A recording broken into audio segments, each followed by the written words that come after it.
Bonjour, élèves de la 5e, les classes bilingues.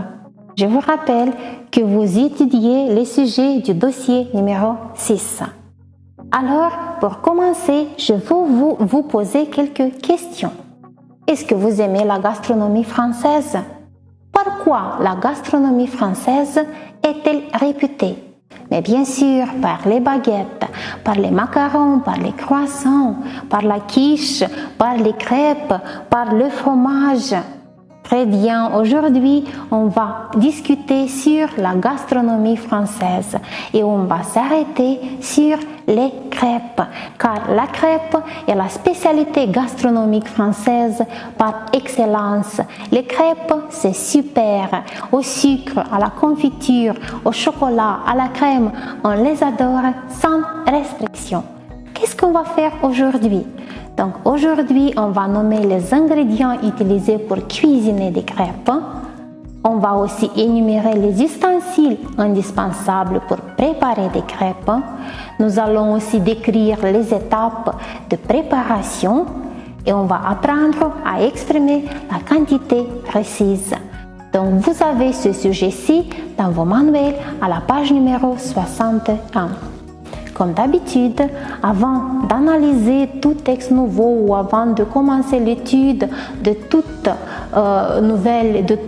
nouveau sujet, on fait quoi? Mais bien sûr, on analyse le vocabulaire inconnu.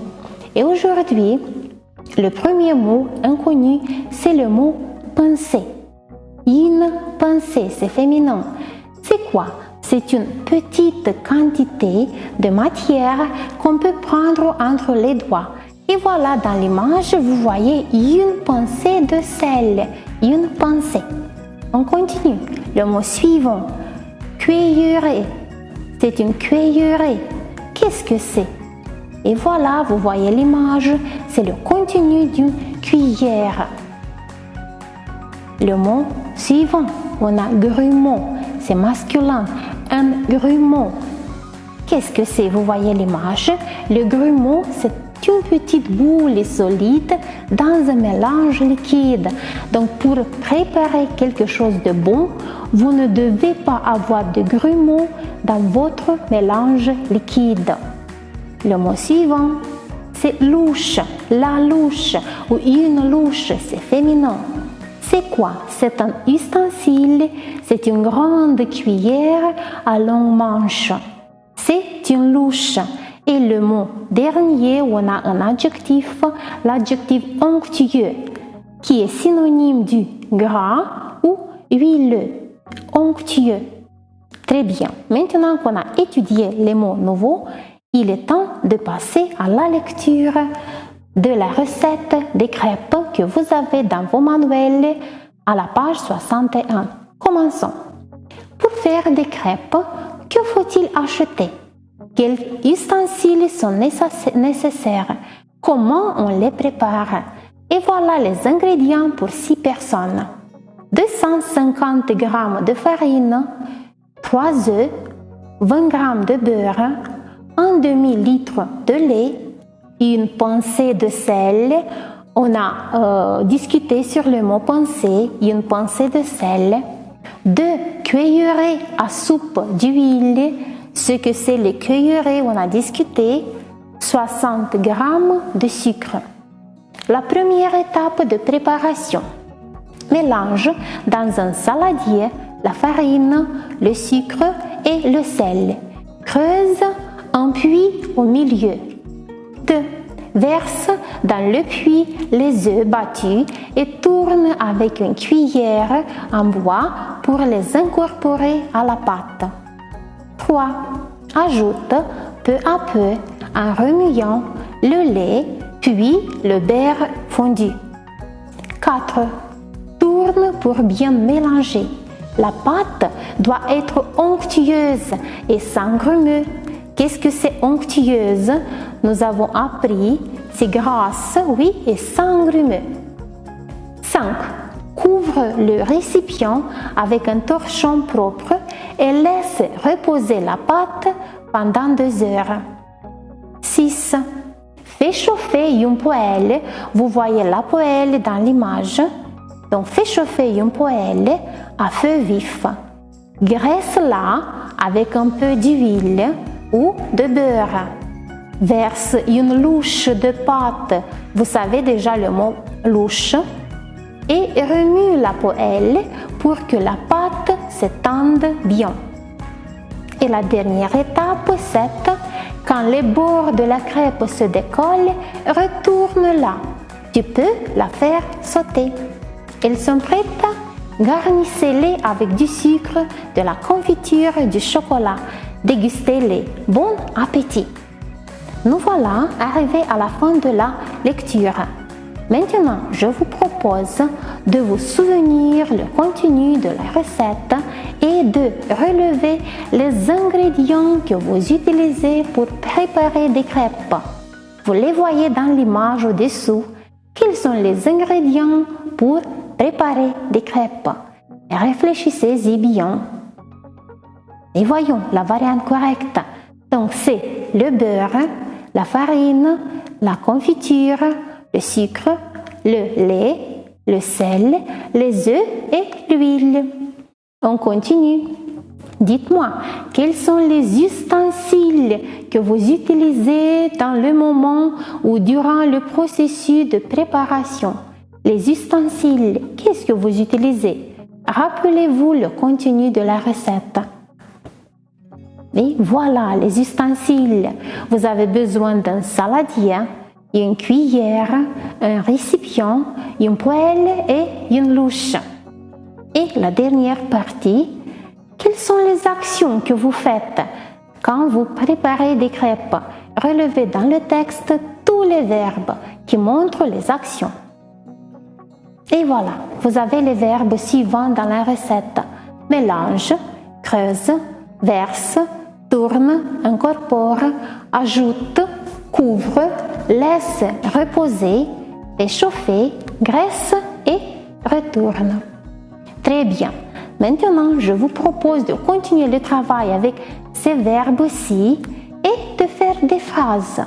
Utilisez les verbes de la recette pour faire des phrases. Et bien sûr que ces phrases doivent être liées à la préparation des crêpes. Commençons. Le premier verbe, mélange. Qu'est-ce que vous pouvez mélanger? Mélange la farine, le sucre et le sel. On continue. Creuse. Qu'est-ce que vous pouvez creuser? Creuse un puits au milieu. Verse. Qu'est-ce que vous devez verser? Verse les œufs battus très bien ici dans le puits. On continue. Tourne. Qu'est-ce que vous devez tourner? Tourne avec une cuillère pour les incorporer à la pâte. Donc vous tournez avec la cuillère. Ajoute. Qu'est-ce que vous ajoutez? Ajoute le lait et le beurre fondu. Couvre. C'est quoi couvre? Vous connaissez. Couvre et vous continuez. Couvre le récipient avec un torchon propre. Plus loin, laissez reposer. Qu'est-ce que vous devez laisser reposer? La pâte pendant 2 heures. Fais chauffer une poêle à feu vif. Ce que c'est la poêle, vous avez vu dans l'image. On continue. Graisse. Comment vous devez continuer? Graisse la poêle avec un peu d'huile ou du beurre. Et le dernier verbe, retourne. Qu'est-ce que vous devez retourner? Retourne la crêpe. Nous voilà arrivés à la fin de la recette et nous avons réussi à utiliser tous les verbes du texte.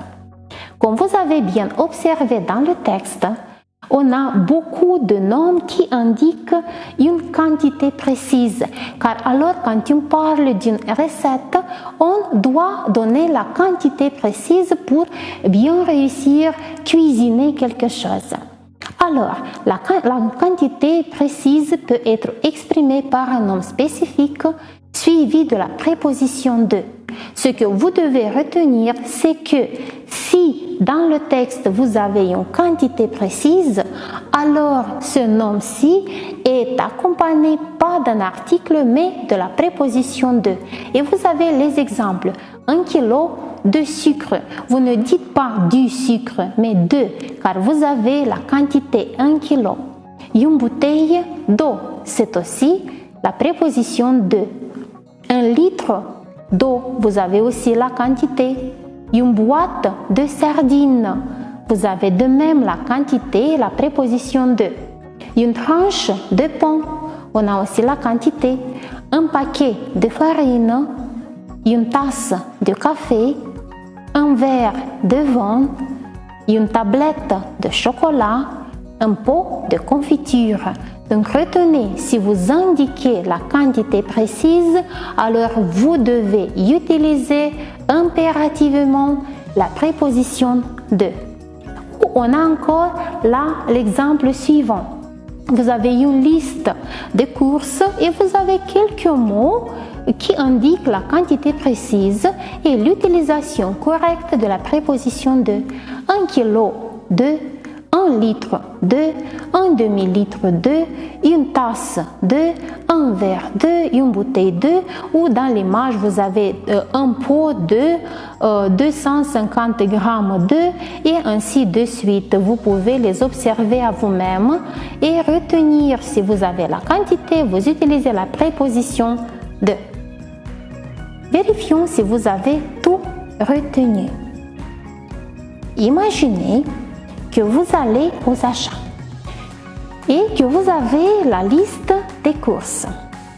Complétez s'il vous plaît le premier tableau avec les mots qui indiquent les achats ou les courses, ce que vous devez acheter, et vous devez utiliser l'article partitif. Vous choisissez l'article partitif en dépendance du genre et du nombre du nom qu'il va accompagner ou déterminer. Et vous avez ici un exemple pour le premier mot beurre. On a utilisé l'article partitif du, car beurre c'est masculin. On continue pour le mot lait.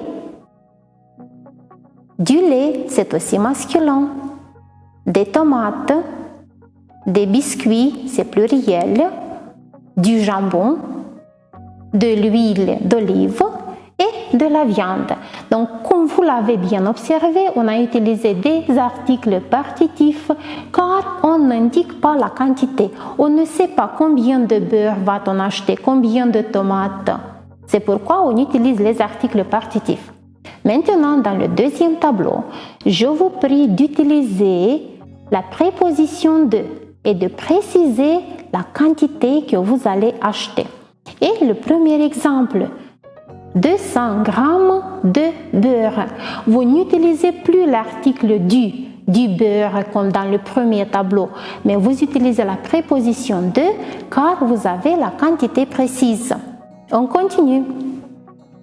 2 litres de lait, voici la préposition. 2 kilos de tomates. Un paquet de biscuits. 500 grammes de jambon. 1 litre d'huile d'olive et 800 grammes de viande. Dans tous ces cas, vous avez utilisé la préposition de car vous connaissez la quantité précise. Très bien, maintenant c'est à vous le plaisir de cuisiner. On va cuisiner la tarte tartan. C'est une autre spécialité de la gastronomie française. Soyez attentifs au nom qui exprime la quantité et faites attention à la préposition de utilisée pour chaque nom. Voyez? Donc vous avez la quantité et vous voyez bien sûr la préposition de. Je vais lire tout simplement quelques exemples. 100 g de beurre ou 220 g de farine ou une gousse de vanille. Donc dans tous les cas, on utilise la préposition de car on connaît bien la quantité utilisée. Tout est clair? J'espère que oui. Faisons le point. Aujourd'hui à la leçon, nous avons nommé les ingrédients pour cuisiner des crêpes. Nous avons aussi énuméré les ustensiles et les récipients indispensables pour préparer les crêpes. Nous avons décrit les étapes de préparation des crêpes. Et bien sûr, nous avons appris à exprimer correctement la quantité précise. Vous avez travaillé très bien, vous êtes bravo comme toujours. Merci pour votre présence en ligne. Bonne journée, au revoir.